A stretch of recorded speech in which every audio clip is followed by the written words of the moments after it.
삼천층에 가면 공통적으로 주어지는 장식품이 있다 말씀드렸고, 그것이 생명의 면류관이다 이렇게 말씀을 드렸습니다.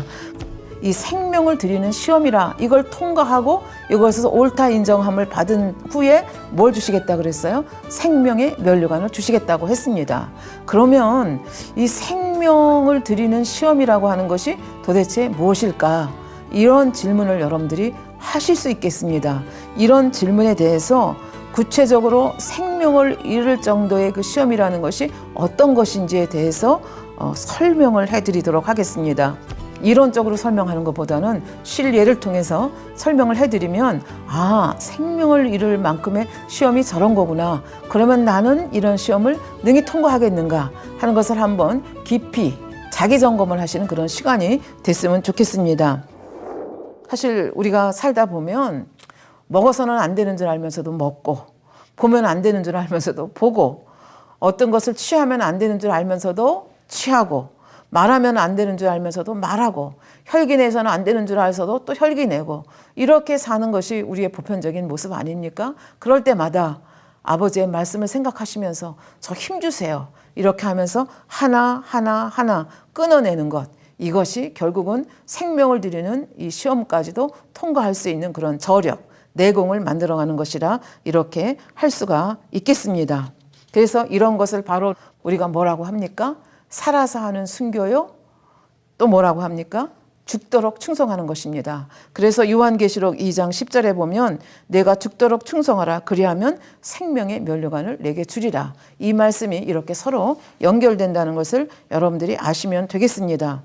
그래서 여기서 또 하나 우리가 기억하고 넘어가야 될 것이, 우리가 보통 충성이라고 하면 맡은 사명을 열정적으로 잘하는 것을 얘기를 합니다.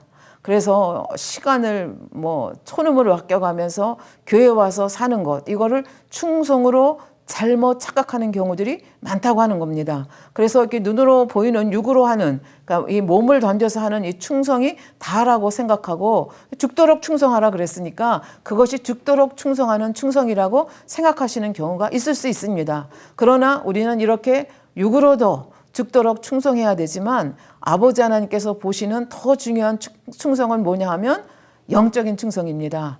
영적인 충성이라고 하는 것은 무엇입니까? 우리 마음속에 있는 죄를 끊어내고 악을 끌어내는 것, 다른 말로 바꿔 말하면 마음에 할례하는 것, 그래서 온전히 죄와 악을 다 벗어버리는 것을 이 영적인 충성이다 이렇게 말씀을 드릴 수가 있겠는데, 이 영적인 충성은 다른 사람이 해줄 수가 없습니다. 아무리 자식을 사랑해도 그 자식을 대신해서 내가 자식을 위해서 자식의 마음의 할례를 해줄 수가 없습니다. 이 할례라고 하는 것은 1:1입니다. 나만이 아버지 앞에서 할례를 할 수 있다, 그런 얘기가 되겠습니다. 그래서 만약에 이런 걸 깨닫는다면, 물론 중심에 따라서 지난번에 말씀드렸듯이 중심이라든지 그릇이라든지 이런 거에 따라서 속도의 차이는 있을 수 있지만, 그만큼 내가 중심이 좀 부족하다 하면 더 열심히 하면 되는 거죠. 그래서 하다 보면 하나님께서 은혜를 주시고 하나님께서 능력을 주셔서 결국은 마음의 죄를 버리고 악을 버리고 이렇게 달려갈 수 있도록 해주신다는 얘기가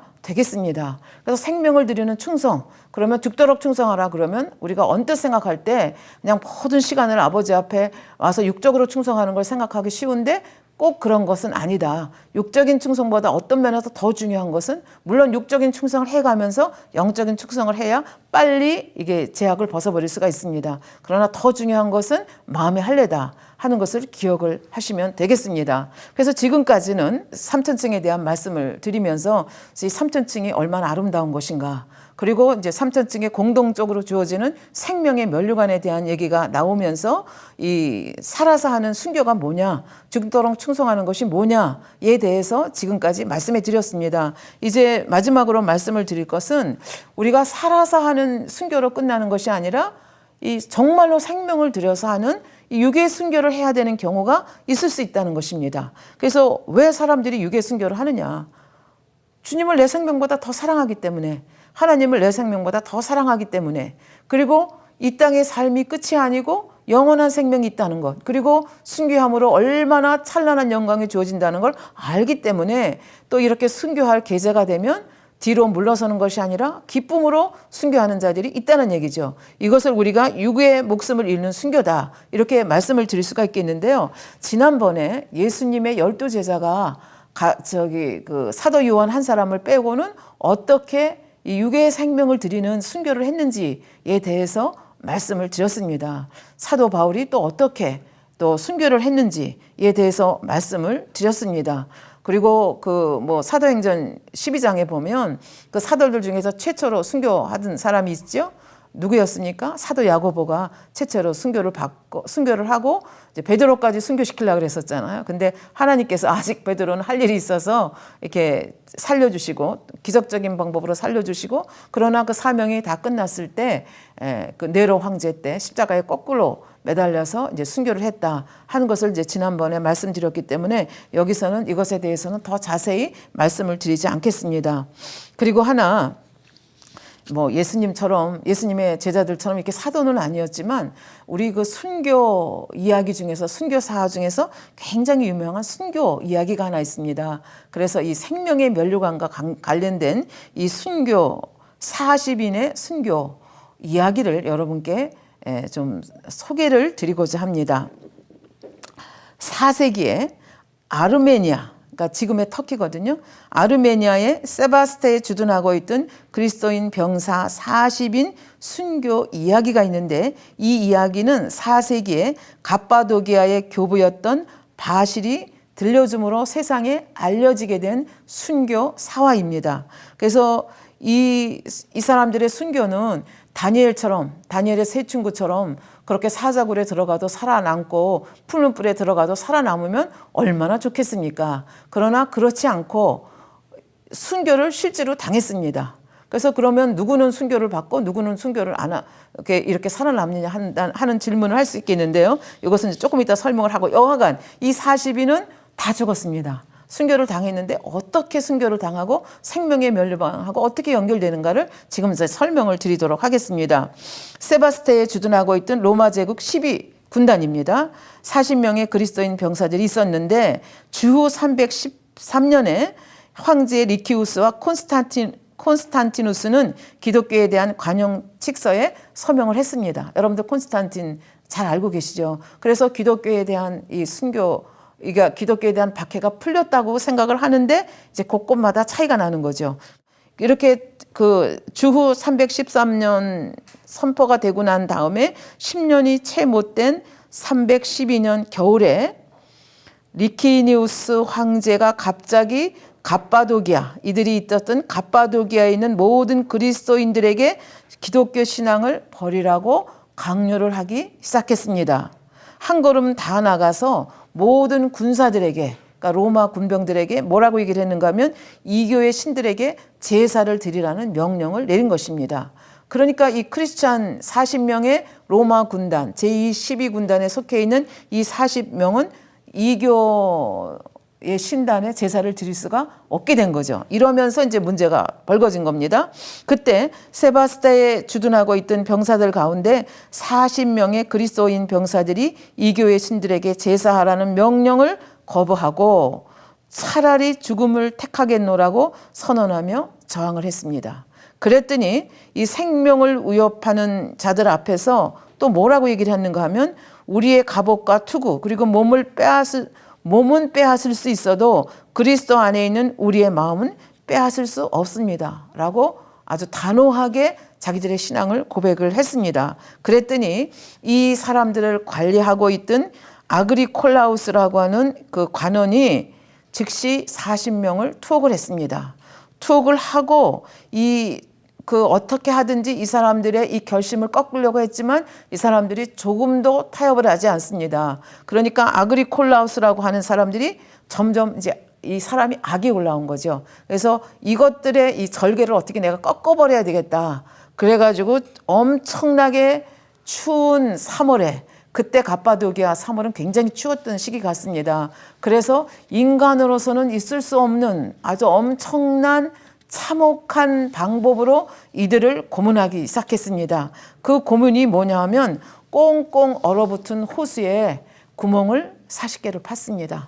그래서 그 40명의 군사들을 벌거벗긴 다음에 그 구멍에다 한 명씩 집어 넣은 겁니다. 그리고 생각했습니다. 저렇게 차가운 물에 들어갔으니 조금 있으면 두 손 들고 나오겠지. 그러면서 옆에 이제 호숫가에다가 이교도 그 신전을 세워놓고 나와서 이교도 신전 그 앞에서 제사를 지내고 절을 하는 사람들에게는 특혜를 베풀겠다. 그래서 옆에서 장작불이 확 타고 있고 그 옆에는 따뜻하게 데워진 욕조가 있습니다. 그래서 누구든지 배신하고 나오면 그러니까 신앙 그 절개를 끊고 나오면 그리고 이교도 신상에 제사하면 이렇게 뜨겁게 목욕도 할 수 있고 이런 기회를 제공해 주겠다. 그리고 이제 옆에서 그걸 보고 있는 거죠. 지금 추워서 벌벌 떨고 있는 그 사람들이 그 장작불이 타오르고 또 욕조에서 김이 모락모락 나는 그것을 보면서 이들이 어찌하든지 그 마음을 변화시키기를 바라고 있는 거죠.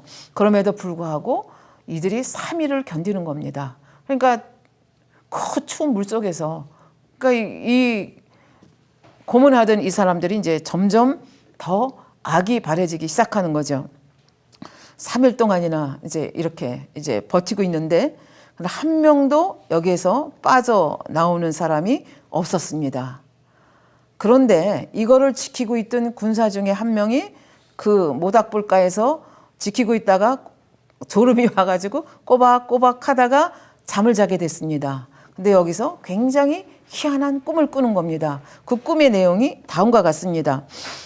그때 그들을 감시하던 이교도 병사 중 한 명이 모닥불 곁에서 불을 쬐며 잠을 자다가 신비한 꿈을 꾸었는데 그 내용이 뭐냐면 하늘로부터 지금 생명의 면류관에 대해서 얘기하고 있습니다. 하늘로부터 천사장이 내려와서 죽어가는 병사들의 머리에 면류관을 씌우는 꿈이었습니다.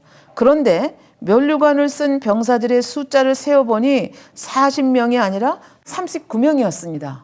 40개가 내려와야 되잖아요. 근데 면류관을 쓴 사람이 39명밖에 안 되는 거예요. 그래서 한 명은 어디 갔을까? 꿈속에도 이상해서 꿈을 깨어나가지고 보니까 그 순간에 한 명이 견디지 못해가지고 그 구덩이에서 뛰어나와서 이교도 신상 앞에서 절을 하고 그 다음에 어디에 들어간 거예요? 따뜻한 욕조 속에 들어가 있는 것을 발견한 거예요. 그러니까 말하자면 하나님 아버지 입장에서 보면 배교를 한 거죠. 그래서 그 사람한테는 생명의 면류관이 없는 것입니다. 그래서 깜짝 놀라가지고 이 이교도가 정신이 들었습니다. 아, 저 40명의 저 사람들이 저렇게 하나님을 믿고 저렇게 믿음을 변절하지 않고 저렇게 하면 천사들이 와서 저 빛나는 무슨 면류관인지 모르지만 그 면류관을 씌워주는구나. 그리고 한 명이 지금 배교해서 그 면류관 하나가 없어진 거를 알고 이 사람이 거기서 굉장히 마음에 감동을 받습니다. 그래가지고 자기가 옷을 훌훌 다 벗어버립니다. 그리고 나는 그리스도인입니다. 나는 하나님을 믿습니다. 그리고 이교도가 갑자기 그 한 사람이 삐져나온 그 얼음 구덩이로 이제 들어가는 일이 벌어지게 된 거죠. 그러니까 전혀 예상치 않은 일들이 벌어지게 된 것입니다. 그런데 무슨 일이 일어났는가? 이렇게 이교도에게 절하고 모닥불 옆에 그 모락모락 김이 나는 그 욕조 속으로 들어간 이 배신자는 갑자기 추운 데 있다가 뜨거운 데 들어가니까 심장이 발작을 일으켜가지고 욕조에서 둥둥 떠서 결국은 세상을 떠나고 말았습니다. 그러니까 살려고 나왔는데 육의 생명조차 연장하지 못한 것을 볼 수 있죠. 그러니까 이런 엄청난 일들이 벌어지면서 사흘이 더 지났습니다. 그러니까 6일 동안을 그 추운 물 속에 있는 거죠. 그러니까 이제 병사들 중에는 정말 이제 뭐 혼절돼가지고 뭐 기억도 못하는 무슨 일이 일어나는지 기억도 못하는 이런 일들이 벌어지니까 이 아글리콜라우스라고 하는 사람이 얼마나 대단한지 이놈들을 아주 내가 끝장을 내겠다 그래가지고 그 얼음 속에 있는 사람들의 팔과 다리를 잘라서 아직 죽지 않은 사람들은 칼과 팔 다리를 잘라내라고 그렇게 명령을 했다는 겁니다. 그래서 다 팔과 다리를 잘라냈는데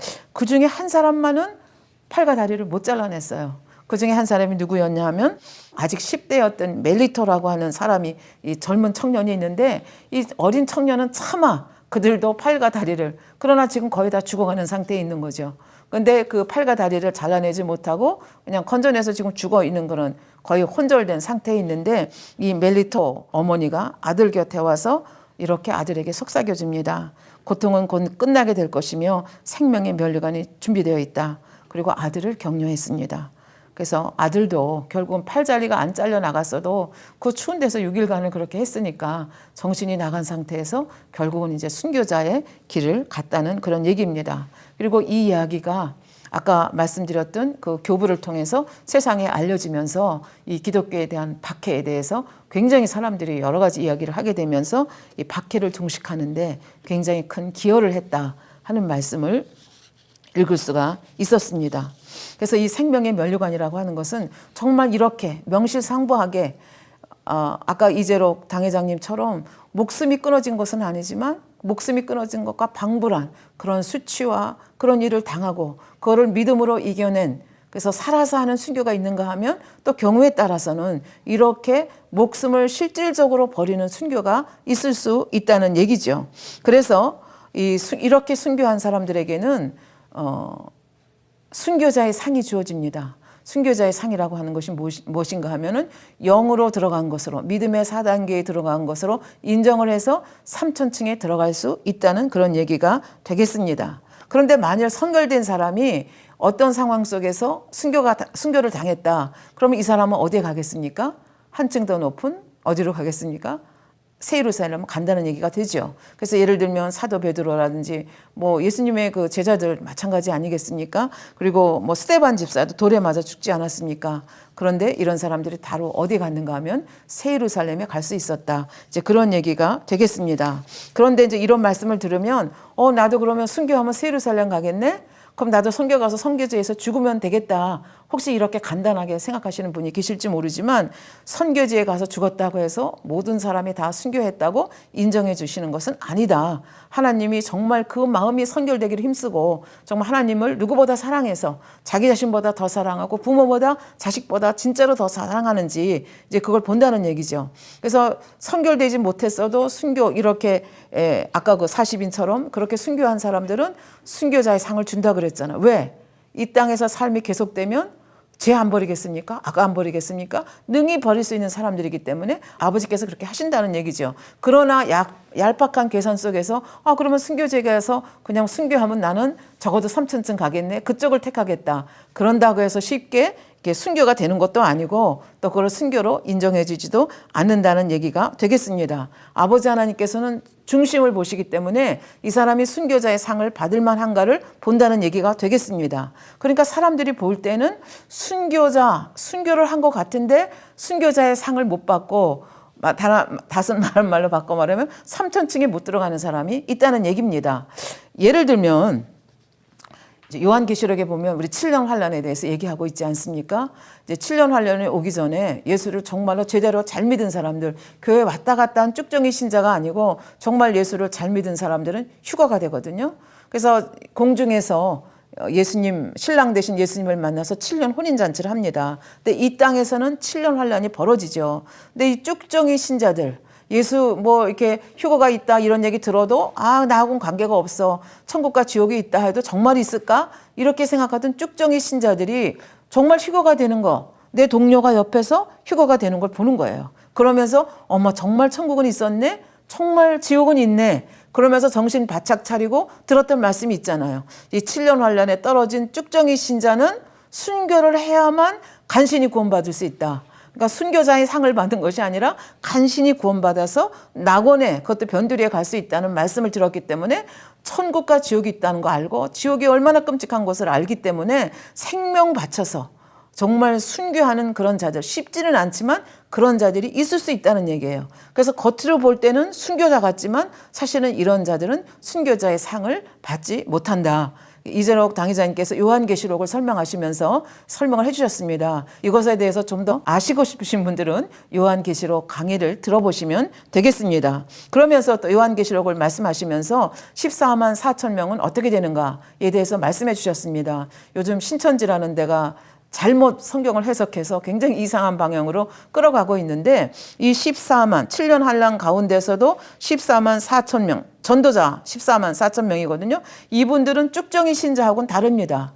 그러니까 그 예수님의 복음에 대해서 듣지도 못하고 받아들이지도 않았던 자들입니다. 그러나 7년 환란을 겪으면서 복음을 접하게 되는 거죠. 그러면서 정말로 믿음을 가지게 된 사람들입니다. 그래서 자기만 믿음을 갖는 것이 아니라 이게 증거를 하게 되는 거죠. 복음을 증거하는 전도자가 되는 사람들이 14만 4천 명입니다. 그래서 요한계시록 14장 5절에 보면 그 입에 거짓말이 없고 흠이 없는 자들이 이 사람들이라고 말씀합니다. 그러니까 입에 거짓말이 없고 흠이 없는 자들, 그리고 7년 환련 때 전도하다가 생명 다 바치거든요. 그러니까 이런 사람들은 뭐로 인정하는 거예요? 순교로 인정을 해서 3천층에 들이신다. 그렇게 말씀을 하고 있습니다. 그런가 하면 또 이렇게 7년 환련 동안에 또 두 증인이 나타나는데 두 증인도 결국은 순교하게 되거든요. 근데 이 두 증인은 또 14만 4천하고는 격이 다르다 말씀을 해주셨습니다.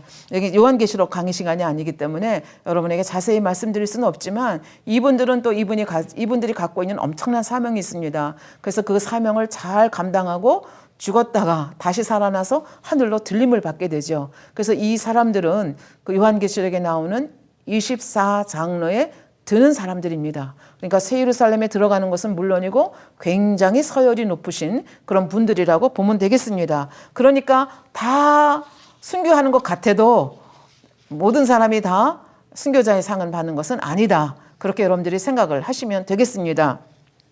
그리고 아까 잠깐 여러분에게 운을 띄웠지만 그럼 하나님께서는 어느 때는 다니엘의 세 친구처럼 그렇게 순교할 수 있는 자리에서도 지켜주시고 어떤 사람은 왜 이렇게 참혹한 모습으로 순교를 당하게 허락하시는가? 이제 이것에 대해서 질문을 가지실 수가 있습니다. 예를 들면 이사야서 43장 2절에 보면 내가 물 가운데로 지날 때에 내가 함께 할 것이라 강을 건널 때에 물이 너를 침몰치 못할 것이며 내가 불 가운데로 행할 때에 타지도 아니할 것이며 불꽃이 너를 사르지도 못하리라.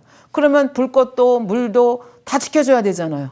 그런데 순교하는 경우가 실제로 있었거든요. 그리고 지난번에 악한 자가 만지지도 못한다 했는데 악한 자가 만져서 결국 하나님이 허락해서 순교하는 경우가 있거든요. 베드로도 그러하고 사도 요한을 빼놓고 나머지 사도들이 다 그리하고 사도 바울도 그리하지 않습니까? 그리고 40명의 이런 순교자들 얘기를 여러분께 말씀드리지 않았습니까? 그러면 누구는 스데반같이 돌에 맞아 순교하고 누구는 이렇게 살아남느냐? 이것에 대한 답은 하나님의 사랑과 공의로 답변을 드릴 수밖에 없습니다. 하나님께서 이것이 정말 순교해서 이 순교자의 뿌린 피값은 엄청나거든요. 그래서 하나님께서는 그 순교한 자들의 피가 헛되지 않게 하시거든요. 그 피값을 꼭 받아내시는 분이십니다. 그래서 예를 들면 예수님은 하나님의 아들이시잖아요. 우리 인간과 같은 차원이 아닙니다. 근데 인간의 몸을 입고 이 땅에 오셔서 저주받은 이 땅에 오셔서 정말 사명을 다하시고 마지막에 그 저주받은 인생들의 손에 의해서 몸에 채찍에 맞아서 온몸에서 피를 흘리시고 머리에 가시면류관 쓰시고 양손 양반에 피를 흘리시고 나중엔 옆구리에 창으로 찔려서 물과 피를 다 쏟고 돌아가셨습니다. 왜 허락하셨습니까? 예수님이 이렇게 하지 않으시면 인간의 죄값을 갚을 방법이 없기 때문에 하나님께서는 인간에게 예수님의 이 피값을 통해서 뭐를 얻어내신 거예요? 온 인생들이 믿기만 하면 구원받아서 영생을 얻을 수 있는 그 영생의 길을 예수님의 피가 아니면 열어줄 길이 없기 때문에 아버지 하나님께서는 그것을 아시면서도 가장 사랑하시는 아들을 이 땅에 보내셔서 우리 인생들에게 구원의 길을 열어주시기 위해서 피를 흘리게 하셨고 결국은 그 피값으로 우리가 구원을 받는다. 이런 얘기가 되겠습니다. 아까 40인의 얘기도 했고 사도 바울, 사도 베드로 말씀드렸습니다. 그리고 초대교회 성도들이 원형 경기장에서 사자에게 찍히기도 하고 또 사람들 몸에다가 기름을 붓고 인간 그 횃불 만들어 가지고 그냥 지글지글하게 태우기도 했습니다. 그렇게 해서 많은 사람들이 순교의 피를 흘렸습니다. 그러면 이 순교를 왜 하나님께서는 허락하셨겠습니까? 이 순교의 피를 통해서 무슨 일이 벌어졌습니까? 정말 전해질 것 같지 않았던 이 복음이 어디로 들어갔습니까? 로마로 들어갔습니다. 로마를 정복합니다. 세계를 정복합니다. 그렇게 해서 그 피값을 통해서 많은 사람들이 구원에 이르고 이 복음을 접하게 되는 놀라운 일들이 벌어지기 때문에 하나님께서는 순교를 허락하신다. 그런 얘기가 되겠습니다. 사도 도마는 어디서 돌아가셨습니까? 인도에서 창에 맞아 순교했다고 전해지고 있죠. 그러면 사도 도마가 풀인 핏값을 아버지 하나님께서는 그때 당시에도 받아내셨겠죠. 그러나 시대를 초월해서 그 핏값을 언제까지 받으십니까? 주님 오시는 그날까지 핏값을 받아내십니다. 그래서 예를 들면 저희가 2002년에 당 회장님을 강사로 해서 인도 대성회가 챗나이, 세계에서 두 번째로 길다는 마리나 해변에서 열렸거든요. 연 300만 명이 모였습니다. 얼마나 많은 사람들이, 무수한 사람들이 참여했고 복음을 듣고 또 치료받는 놀라운 그 장면을 보고 또 자기가 치료받는 그 역사를 통해서 많은 사람들이 개종하는 역사가 있고 지금도 그 여파가 엄청나게 일어나고 있는 것을 볼 수가 있습니다. 그러니까 도마 한 사람이 그때 뿌린 핏값을 하나님께서는 정말 몇 세기가 지나고 난 지금도 뭐 1세기에 그랬으니까 지금 21세기니까 뭐 2000년이 지난 지금도 그 핏값을 이렇게 찾으시고 계신다는 얘기가 되겠습니다. 그래서 이 순교자라고 하는 것은 내가 순교하고 싶다. 그래서 뭐 가볍게 아무나 순교자가 되는 것이 아니고 아버지는 마음의 중심을 보십니다. 이 사람이 정말 변개치 않은 굳은 중심이 있는가? 어떤 상황 속에서 또 타협치 않은 그런 마음을 가지고 있는가? 그 마음이 진실한가? 이것을 보시고 설령 선결이 덜 됐다 하더라도 그런 그 마음의 중심을 가지고 있는 사람들에게 그 순교를 허락하시고 그 사람들에게 순교자의 상을 허락하셔서 3천층에 들어오게 하시고 선결된 자들이 순교를 하게 되면 뭐 사도 바울이나 스데반이나 이런 분들 그런 분들은 당연히 새 예루살렘에 들어와서 영원토록 아버지께서 예비하신 아름다운 상급 또 아름다운 천국에서 영원토록 아버지의 얼굴을 맞대고 살 수 있는 그 축복을 받게 된다고 볼 수가 있겠죠. 그래서 지금까지는 여러 시간에 거쳐서 믿음의 4단계에 들어온 사람들이 이 땅에서 받는 축복이 무엇이며 천국에서 어떤 축복을 받는가 하는 것을 이제 자세하게 여러분에게 설명을 드렸습니다. 그래서 다음 시간에는 그러면 도대체 어떤 영혼들이 이 3천층에 들어가 있는가? 우리가 성경 속의 인물들을 만나면 그 성경 속의 인물 속에 자신을 비교해 보면서 그럼 나는 어떻게 살아야 되겠는가 하는 것을 더 잘 자기 점검이 더 잘 될 수 있기 때문에 이 3천층에 실제로 들어간 사람들의 말씀을 다음 시간에는 말씀을 드리도록 그렇게 하겠습니다. 감사합니다.